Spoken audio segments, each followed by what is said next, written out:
एक ऐसी कौम थी जिसके दिल दर्द से भरे हुए थे, जिनकी आंखों ने सिर्फ अपमान और डर देखा था। हाथ तो दुआ के लिए उठते थे, लेकिन हथियार उठाने की हिम्मत टूट चुकी थी। यह थे बनी इज़राइल। एक समय अल्लाह की पसंदीदा कौम आज जुल्म, डर और दुश्मनों के बीच फंसी हुई।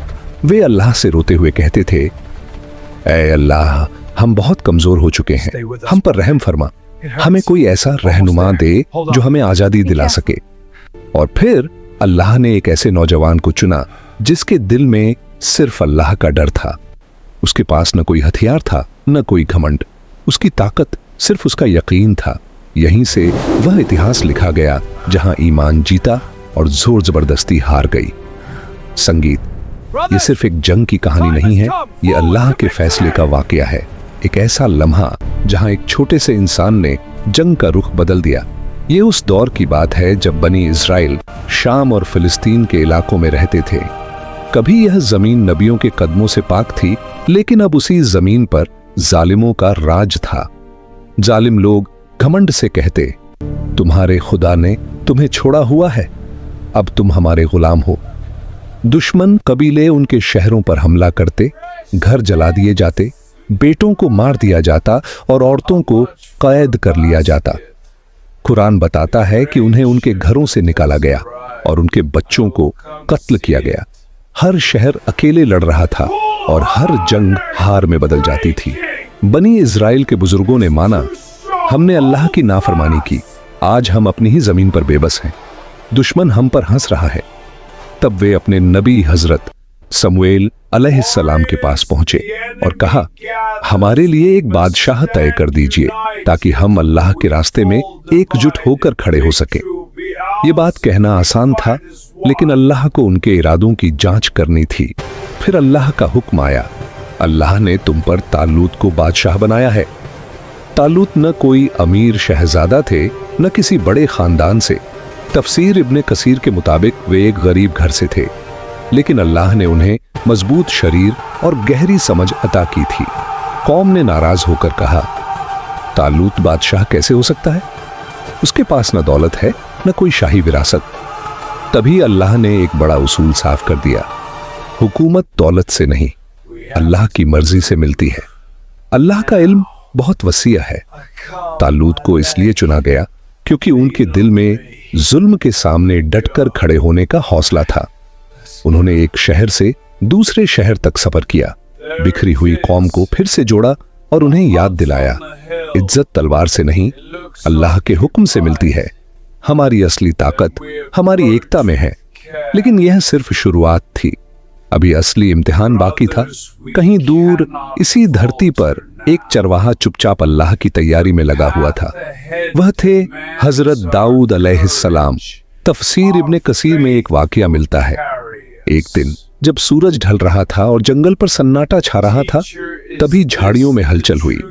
एक जंगली जानवर अचानक बकरियों की तरफ बढ़ा। उसी पल दाऊद अलैहिस्सलाम ने अल्लाह का नाम लिया और पूरे यकीन के साथ आगे बढ़े।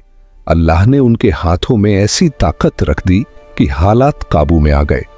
न कोई हथियार चला, न कोई बेवजह नुकसान हुआ। बकरियां सुरक्षित रहीं और जंगल उस लम्हे का गवाह बन गया कि जब भरोसा अल्लाह पर हो तो डर टिक नहीं पाता। उधर दूसरी तरफ तालूत ने अपनी फौज को इकट्ठा किया। ये वो लोग थे जो लंबे समय से जुल्म सह चुके थे और अब सच्चाई के साथ खड़े होना चाहते थे। लेकिन अल्लाह जंग से पहले दिलों की परख करता है। रेगिस्तान के बीच दूर से पानी चमकता दिखाई दिया। सूखे होंठों और थके जिस्मों में नई जान सी आ गई। सिपाही एक दूसरे की तरफ देखने लगे। यही वो लम्हा था जहां तलवार नहीं, इंसान का सब्र आजमाया जाता है। तालूत ने कहा, अल्लाह तुम्हें पानी के जरिए परखेगा। जो हद से ज्यादा पिएगा वो मेरे साथ नहीं चलेगा। सिर्फ एक हाथ भर पानी की इजाजत है। हुक्म साफ था, लेकिन प्यास बहुत तेज। कुछ लोग रुक गए, कुछ पीछे हटे, मगर बहुत से लोग नहर की तरफ दौड़ पड़े। पानी पिया गया और हद पार होते ही हौसला टूटने लगा। डर फिर लौट आया। कई लोग वहीं रुक गए। एक ने मायूसी से कहा, अब हम जालूत का सामना कैसे करेंगे? हम तो बहुत कम रह गए हैं। नहर के उस पार सिर्फ 313 लोग खड़े थे। न उनके पास पूरा सामान था, न ज्यादा ताकत, लेकिन उनकी आंखों में यकीन की एक अलग ही चमक थी। और अब असल इम्तिहान सामने आने वाला था। वह आगे बढ़ रहा था। जालूत, उसके भारी कदम मैदान को हिला रहे थे। हर कदम के साथ फौजों के दिलों में डर और गहरा होता जा रहा था। यह आम इंसान नहीं लगता था, और यह सिर्फ एक जंग भी नहीं थी। यह वो लम्हा था जहां या तो ईमान कामयाब होता या फिर सब कुछ हार में बदल जाता।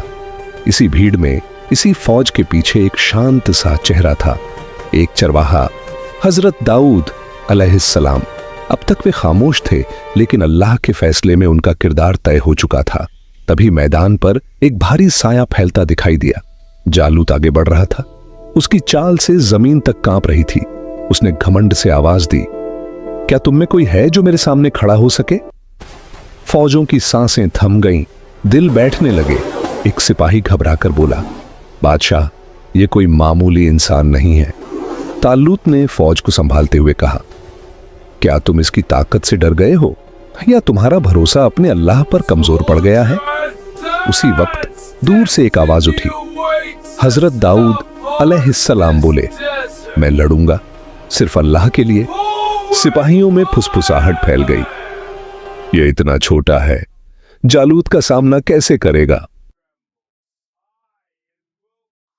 तालूत ने उन्हें अपनी जिरह पहनानी चाही, लेकिन दाऊद अलैहिस्सलाम ने विनम्रता से कहा, मुझे इसकी जरूरत नहीं, मेरा अल्लाह मेरे साथ है। और वे अकेले मैदान की ओर बढ़ गए। जालूत ने उन्हें देखा और घमंड से हंस पड़ा। उसने तिरस्कार से कहा, क्या तुम मुझे इतना कमजोर समझते हो कि पत्थर लेकर मेरे सामने आए हो? लेकिन दाऊद अलैहिस्सलाम ने कोई जवाब नहीं दिया। उन्होंने अपनी गुलेल उठाई, न कोई तलवार, न कोई हथियार, सिर्फ एक पत्थर और अल्लाह पर पूरा यकीन। वे आगे बढ़े, मानो उस पल हवा थम गई हो, फिजा खामोश हो गई हो। यह जंग ताकत की नहीं थी, यह भरोसे की जंग थी। और फिर पत्थर गुलेल से निकला और सीधे निशाने पर जा लगा। जिसे लोग लोहे का पहाड़ समझते थे, जिसके सामने सब कांपते थे, वह जमीन पर गिर पड़ा। मैदान में सन्नाटा छा गया, धूल बैठने लगी। तालूत की फौज का हौसला जाग उठा, उनका भरोसा और मजबूत हो गया, और उन्होंने दुश्मन का डटकर सामना किया। हजरत दाऊद अलैहिस्सलाम की हिम्मत ने हर सिपाही को ताकत दे दी। उस दिन सिर्फ 313 लोगों ने तारीख में अपना नाम लिख दिया। दुश्मन की फौज पीछे हट गई, और एक साधारण चरवाहा जो सिर्फ अल्लाह पर भरोसा रखता था, अल्लाह के फैसले से तारीख का हिस्सा बन गया। और वही चरवाहा अल्लाह के हुक्म से बादशाह बना दिया गया। बातिल की ताकत टूट गई।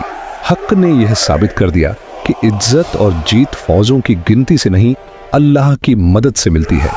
कुरान बताता है, उनके बादशाह होने की एक निशानी यह थी कि ताबूत ए सकीना उनके पास वापस आ गया, जिसे फरिश्ते उठाकर लाए।